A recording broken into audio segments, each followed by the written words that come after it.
Hi folks, welcome to the Prepared Homestead. This is Travis. Thank you all for stopping by to watch. Well, things are, my goodness, it's all the time. It's crazy.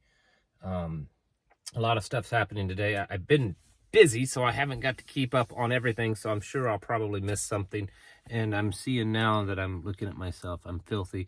I've worked on 2 cars and handled a fire call, so I apologize for the filth.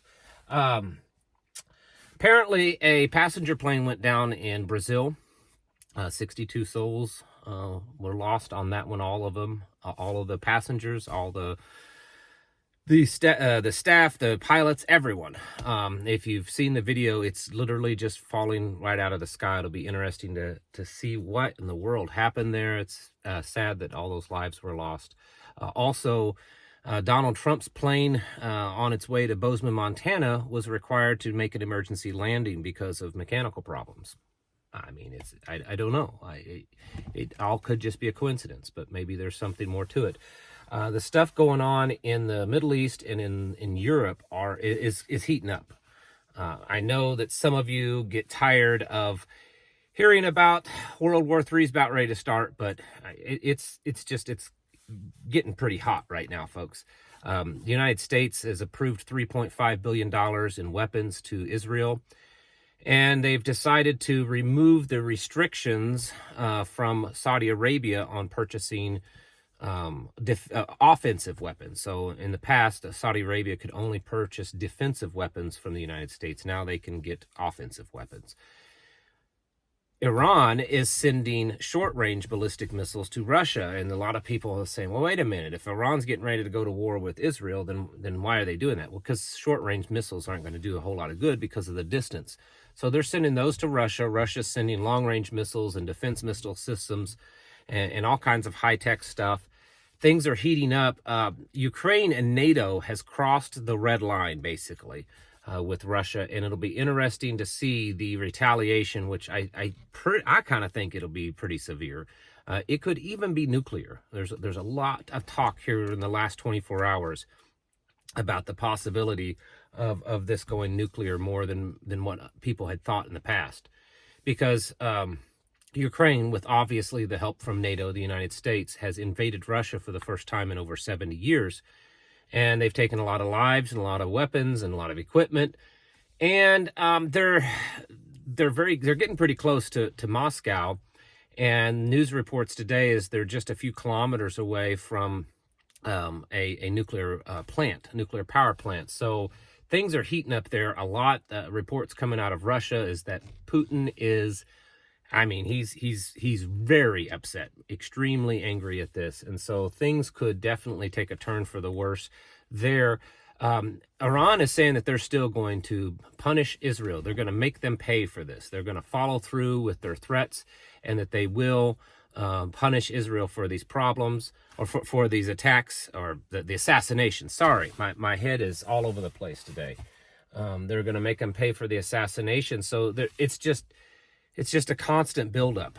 And I'm telling you that the probability of this, or at least something kind of sparking off, is getting pretty good. And I firmly believe that the Biden administration, what's left of it, I mean, I don't know that there's really anyone in charge anymore, Joe Biden or Kamala Harris, or that there ever was. But I think now it's just more obvious that no one's in charge.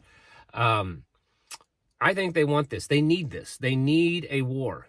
And so I think that they're pushing as hard as they can for Russia or Iran or someone to start a war that they can get involved in, because it would benefit them with the chaos and stuff going on leading up to an election.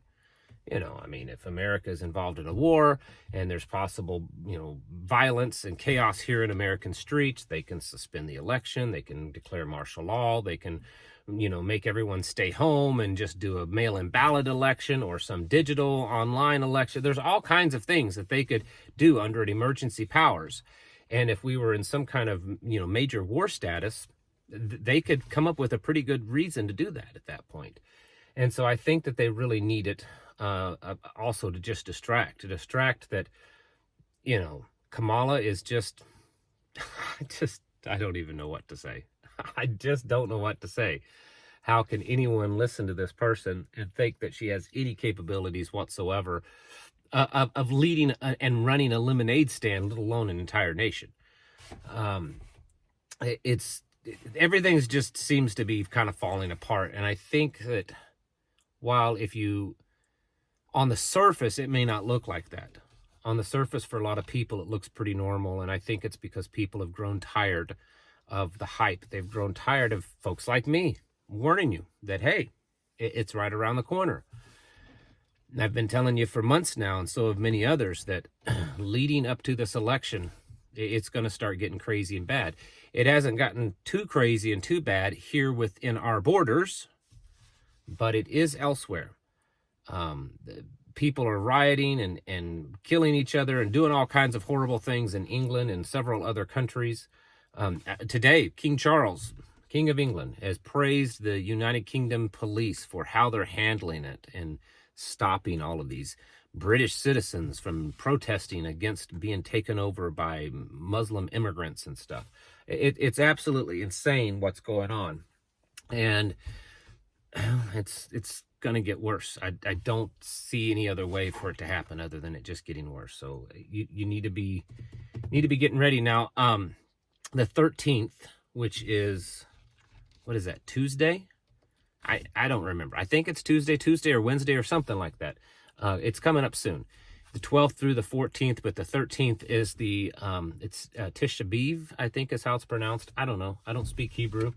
It's considered one of the most holiest days for Jews, especially in Israel, because it is the day of remembrance for both temples, the first and the second temple, being destroyed. And they fast, they stay in prayer and all this kind of stuff. A lot of people are wondering, is this attack going to happen on that day? Would Iran do it specifically for that? Is it planned out that way? I don't know. I don't know. I can't tell you. But it does seem a little suspicious. Things are spiraling. It's maybe a slow spiral. It is picking up speed. And it's you know, you have to be paying attention to notice it. But by all means, it is happening. And things are at a place right now that I think that they could go hot pretty quickly. I think that, you know, a nuclear weapon could be used very easily, very quickly. An attack on Israel, or Israel making a major attack on someone else. I mean, they have been doing that. There was reports today of Iranian-backed militias dropping kamikaze drones on U.S. soldiers, U.S. bases in Syria. So things are certainly heating up, and we need to get ready for it. The weekend is upon us, folks. So, like I've said many times before, make sure you're topped off. Weekends are always can be a little crazy, especially for, you know, if you live out like us, you know that weekends, a lot of things shut down. You know, it's not like you can go run and go grab something. For those of you that live in the city, it may not be that big of a deal. But out here, things shut down a lot of times on the weekends. And so make sure that you're topped off and ready to go, just in case. Or that you, not even to go, but that you just have what you need, just in case by Monday things start really spiraling out of control. The next coming weeks are probably going to be crazy. We're what, 90 or so days, less than 90 days from the election. And we need to be getting serious about our readiness levels.